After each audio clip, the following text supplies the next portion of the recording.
अक्षय कर्डिलेंचा थेट अल्टिमेटम, कत्तलखाना बंद नाहीतर पाथर्डी ठप्प. गोमातेच्या रक्षणासाठी युवा नेते अक्षय कर्डिलेंचा एल्गार. तिसगावच्या अवैध कत्तलखान्यांवर कारवाई होत नसेल तर प्रशासनाला झोप लागू देणार नाही, हा थेट इशारा आहे आणि तो दिला युवा नेते अक्षय शिवाजी कर्डिले यांनी. गोवंश कत्तल सुरू असताना फक्त कागदी कारवाई पुरेशी नाही, आता अंतिम निर्णय हवा, अशी जहाल भूमिका कर्डिले यांनी घेतली आहे. पाथर्डी तालुक्यातील तिसगाव प्रकरणात आधी कारवाई झाली, पण कत्तलखाना अजूनही पूर्णपणे बंद का नाही हा प्रश्न आता प्रशासनाच्या मानेवर बसला आहे.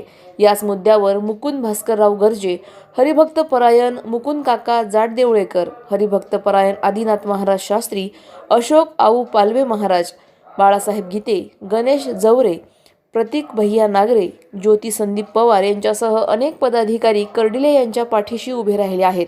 10 दिवस म्हणजे शेवटची डेडलाईन, असा थेट अल्टिमेटम देत अक्षय कर्डिले यांनी स्पष्ट केलं आहे की या मुदतीत आक्रमक आणि कायमस्वरूपी कारवाई झाली नाही तर उपोषणाचं रूपांतर संपूर्ण तालुका हादरवणाऱ्या आंदोलनात केलं जाईल.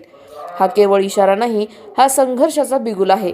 प्रशासन झुकणार की आंदोलन पेटणार हे येणारे दिवस ठरवणार आहेत. प्रतिनिधी स्वामी गोसावी, न्यूज 24 घडामोडी, अहिल्यानगर. अशाच बातम्यांचा आढावा घेण्यासाठी आजच आपल्या YouTube चॅनलला सबस्क्राईब करा. बातमी आवडल्यास लाईक करा आणि इतरांपर्यंत शेअर करा.